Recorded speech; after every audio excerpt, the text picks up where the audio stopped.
Italian. This one? It's more French. With like Italian or Spanish influences because of alcohol and stuff. You're thinking like... What?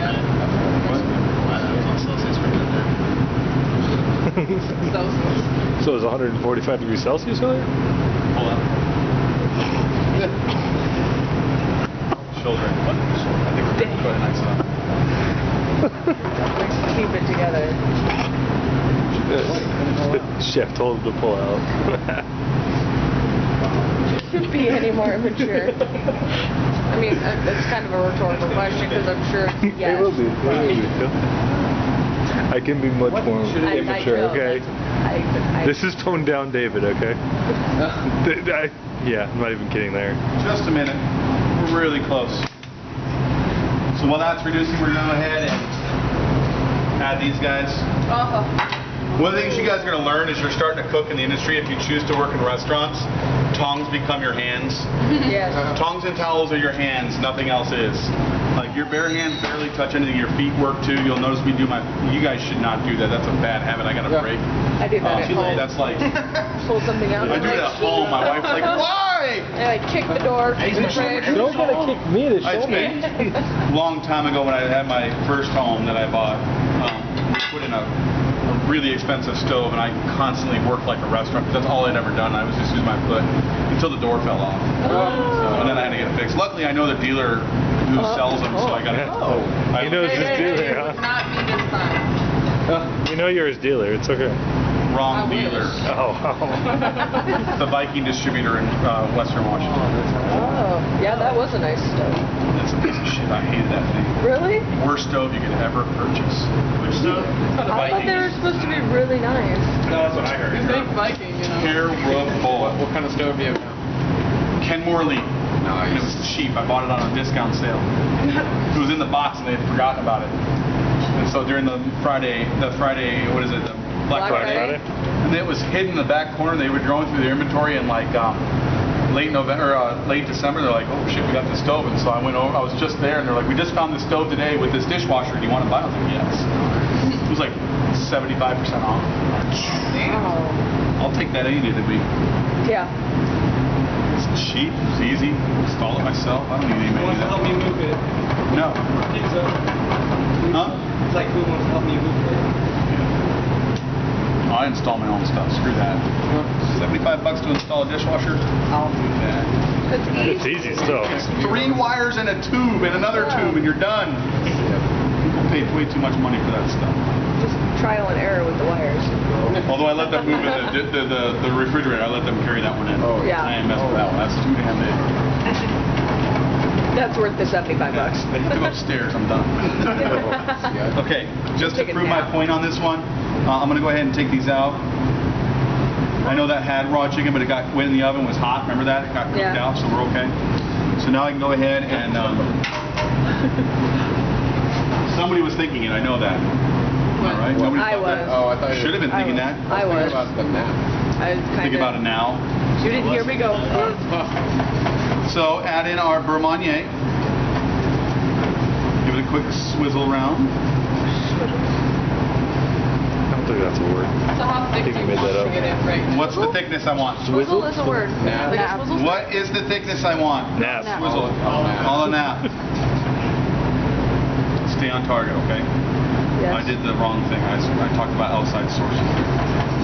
It's okay, Chef. I don't know, like all of our class has ADD, so. Yes.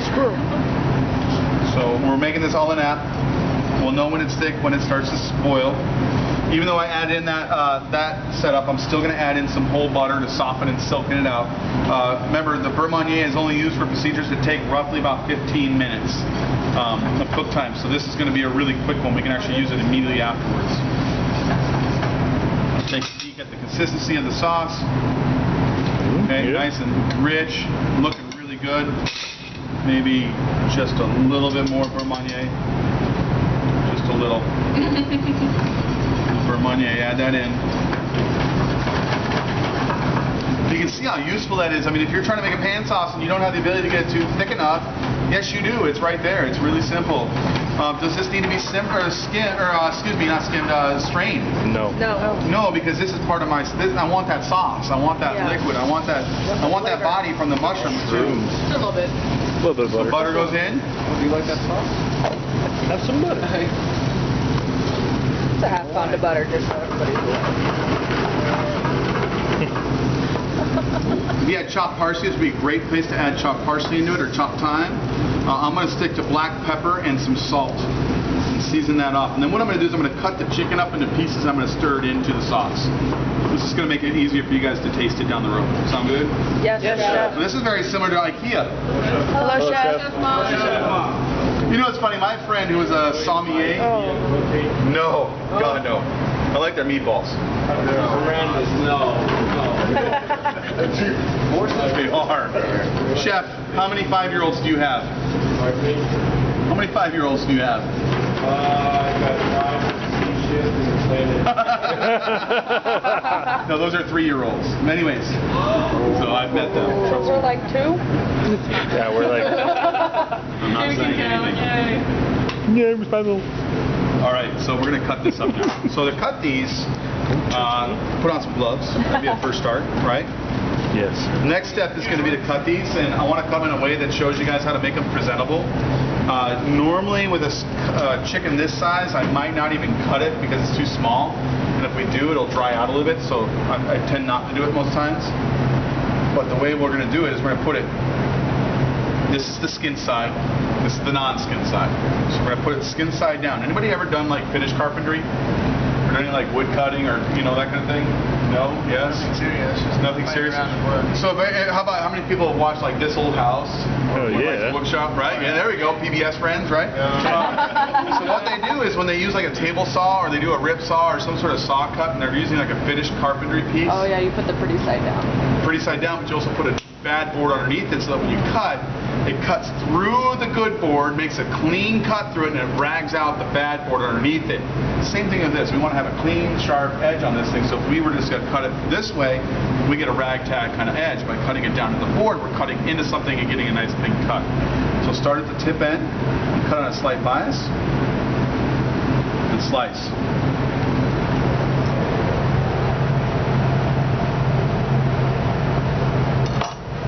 Turn around, and then you can use that to kind of fan out, or whatever you want it to do. Nice. Okay? So that can go in there.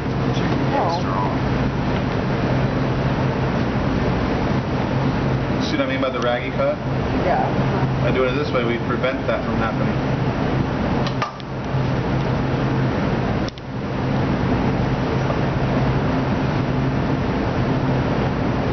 Sharp knife.